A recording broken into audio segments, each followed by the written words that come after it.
నేను జనసేన టీడీపీ అనుకుంటున్నాను. ఎందుకు జనసేన టీడీపీ అనుకుంటున్నారు మీరు? ఏమో వాళ్ళు కూడా ఛాన్స్ ఇవ్వాలి కదా. మరి ఉద్యోగం జగన్ చేసిండు ఇప్పటి వరకు, వాళ్ళు కూడా ఛాన్సెస్ తెలుస్తుంది. మరి జగన్ గారి 5 years పరిపాలన మీకు ఎలా అనిపించింది? నాకైతే నచ్చలేదు.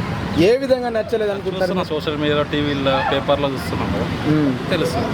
అంటే ఏ విధంగా తెలుస్తుంది? చదువుతున్న వార్తలు చదువుకుంటా కదా, న్యూస్ ఛానల్ చూస్తాము, టీవీలు చూస్తాము, పేపర్లు చదువుతాము, సోషల్ మీడియా ఉంది. అంటే ఏ పార్టీ ఛానల్స్ ఆ పార్టీకి డబ్బా కొడుతున్నాయని చాలా మంది అభిప్రాయపడుతున్నారు, మీరేమంటున్నారు? ఇప్పుడు ఎవరు ఓన్ బ్రెయిన్ అనుకుంటుంది కదా, నా బ్రెయిన్తో నేను మాట్లాడుతాను.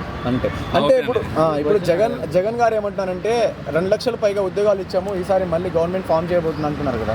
ఏమో నాది నా ఒపీనియన్ చెప్తున్నా, నాకు నచ్చలేదు. అంటే జగన్ గారు ఇచ్చిన సంక్షేమ పథకాలు కానీ, అదేవిధంగా రాజధాని డెవలప్మెంట్ కానీ, ఆంధ్రప్రదేశ్ డెవలప్మెంట్ కానీ ఏ మేర జరిగిందని చెప్పుకోవచ్చు ఈ 5 yearsలో? నాకైతే ఏం కనిపించలేదు అన్న, నాకైతే అంత కనిపించలేదు. ఒక 10%, 20% తప్ప నాకేం కనిపించలేదు. గతంలో చంద్రబాబు నాయుడు గారి పరిపాలన చూశారు, ఈసారి ఏమో జగన్ గారి పరిపాలన చూశారు. వాళ్ళిద్దరు